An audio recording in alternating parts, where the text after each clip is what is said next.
करते हो यार।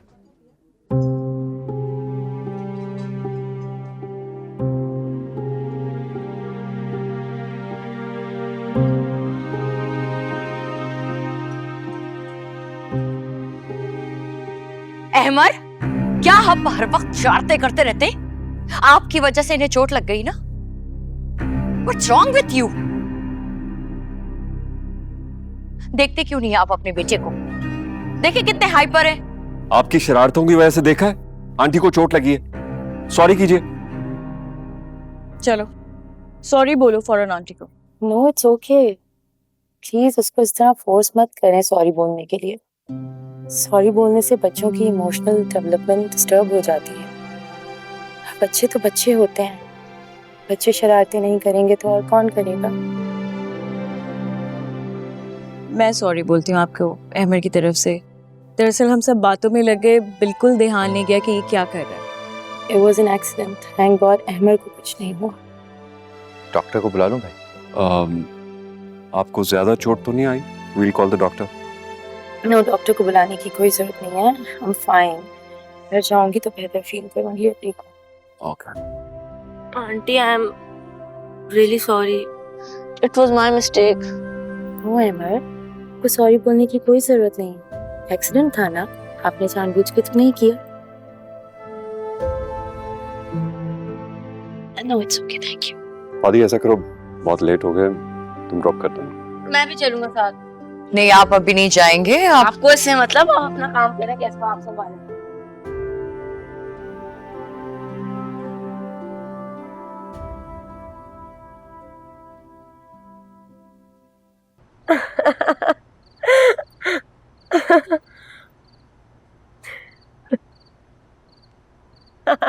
शम्मू, एक बात तो सुन। हाँ अम्मा बोलो। जा जरा क्यारी में से 2 ईंटें उठा के ला और मेरे पाँव पे रख दे। फिर आराम से तू ये मोबाइल इस्तेमाल कर ले ताकि तेरे हाथों को तकलीफ ना हो। खामा एक हाथ से दबा रही है। अच्छा अम्मा। अरे बेड़ा गर्क हो तेरा और इस मोबाइल का भी। इसमें मेरे मोबाइल का क्या कसूर? सारा कसूर इस मनूस का ही तो है। इसी की वजह से तो तुझे पता नहीं चला कि अम्मा तुझे ताना दे रही है, ये तरकीब बता रही है किस तरह पाँव दबा। हद कर दिए, चल चल के पाँव में फोड़े निकल आए, फोड़े जैसे पाँव हो गए, सूज गए मेरे। लेकिन नहीं, तू दबा भी नहीं सकती। दबा भी ऐसे रही है जैसे एहसान कर रही है मुझ पर। हाँ अम्मा, तो तुमसे किसने कहा था इतना पैदल चलने को? रिक्शा ले ली थी तुम, या आ जाती रोहेल के साथ उसकी बाइक पर। क्या वो कमबख्त यहाँ आया था? नहीं अम्मा, यहाँ कोई नहीं आया। मैं तेरी बात पे कैसे यकीन कर लूं? मुझे पता है वो यहाँ जरूर आया होगा। आया भी था तो सिर्फ यही बताने आया था कि कैसे तुम्हारी अम्मा पैदल हाँपती कांपती चलती हुई आ रही है, लेकिन मुझसे इतना नाराज है कि मेरी बाइक पर नहीं बैठ रही। तो क्यों बैठूं मैं उसकी बाइक पे? मेरा बाप है, कसम है मेरा, जो मैं उसके साथ बाइक पे बैठ जाऊं। और दफा कर ये बता, वो यहाँ आया तो आया क्यों? अम्मा, अगर अपनी मेहनत की कमाई से ली हुई बाइक दिखाने आ गया वो मुझे, तो तुम तो पीछे ही पड़ गई हो इस बात के। अच्छा, मेहनत की कमाई। तू तो बड़ी अल्लाह वाली है ना, तुझे इल्हाम हो रहे हैं कि वो मेहनत की कमाई से लाया था। अब पता भी है कि वो मेहनत की कमाई से भी लाया था या किसी को लूट मार कर छीन कर लाया था। अम्मा, अब ये तुम उस पर इल्जाम लगा रही हो। ऐसे अपनी नई बाइक कौन देता है किसी को? और अगर तुम्हें यकीन नहीं आ रहा ना, तो कल वो आएगा, उससे खुद ही पूछ लेना। अच्छा, कल वो आएगा? हाँ अम्मा। तूने बुलाया उसे? हाँ। बाइक पर आएगा? हाँ। चल अच्छा है, वो आएगा तो बाइक पे, मगर जाएगा 4 कंधों पे, समझी? अम्मा, अब तुम ये बहुत गलत कर रही हो। तुमने मुझसे खुद ही कहा था कि जब वो नौकरी करने लगेगा तो तुम मेरी शादी कर दोगी उससे। शादी तो तब होगी ना जब मैं ठोक बजाकर ये यकीन कर लूंगी वो कमा भी रहा है या नहीं, या सिर्फ बेवकूफ बना रहा है।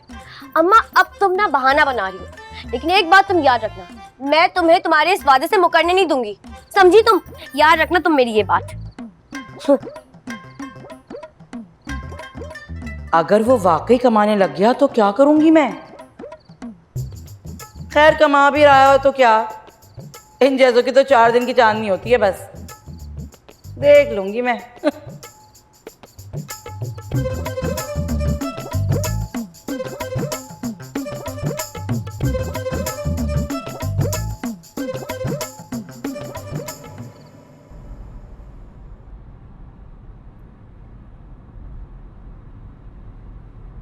I am surprised.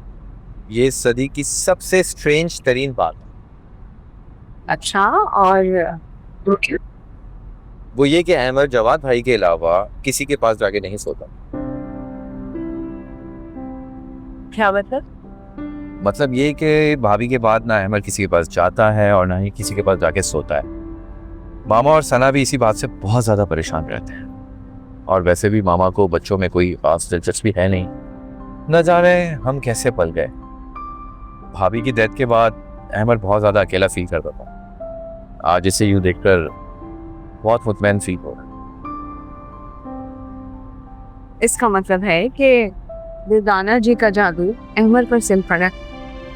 नहीं नहीं, मेरा कौन सा जादू है। बच्चे तो होते ही फरिश्तों की तरह, जो प्यार दे बस उसी के हो जाते हैं। या फिर आपकी भाभी मतलब शाजिया भाभी के सूट का असर। ये हो सकता है कि अहमद को अपनी माँ की खुशबू आ रही है। वैसे भी इसने इस उम्र में अपनी माँ को खो दिया है, इस वजह से ये बहुत हसास हो गया। सिंगल पेरेंट के होने की वजह से काफी इनसिक्योरिटीज आ जाती हैं। इर्द गिर्द के लोगों से इसे अदम तहफ़्फ़ुज़ का एहसास होता होगा। इसे ऐसा लगता होगा कि जो इसके पास बचा है वो भी छिन जाए। अहमद की इनसिक्योरिटीज जवाद को लेके अपनी जगह बिल्कुल ठीक है। और रही बात मुझसे अटैचमेंट की, तो शायद इसलिए है क्योंकि हम दोनों का सफर एक जैसा है। मैंने भी बचपन में अपनी माँ को खो दिया। ये सूट कराएं आपका असर। Absolutely right. हाँ, इतना हाइपर होने की कोई जरूरत नहीं थी ना अहमद को। अगर उस लड़की को कुछ हो जाता तो वो भी क्या सोचती होगी। जी लेकिन बहुत उसकी बदतमीजियां बढ़ती जा रही है, मैं आपको बता रही हूँ। सलाम अलैकुम। सिकंदर, आप? सलाम अलैकुम आंटी। तुम आप आ रहे हो? मैं आपको क्या बताऊं, फ्लाइट 7 घंटे डिले हो गई। क्या मतलब? आपको मालूम था कि ये आने वाले? जी मुझे पता था। I kept a surprise for you. आप तो लंदन जाके भूल ही गए हमें। अपनों को कोई कैसे भूल सकता है, और ऐसे अपने जिनके साथ मेरा सारा बचपन गुजरा। आपकी अम्मी के बारे में सुन के अफसोस हुआ। I am so sorry for your loss. अम्मी भी आपको बहुत याद करती थी। उनकी तो ख्वाहिश थी कि वो पाकिस्तान आती, लेकिन अब आप आ गए ना, आते जाते रहिएगा। आप बिल्कुल फिक्र ना करें, मैंने सारे प्लान्स बनाए हैं उसको रोकने के। यार ये मेरी खैर नहीं। आइए अंदर आइए, कॉफी बनवाती हूँ मैं आपके लिए।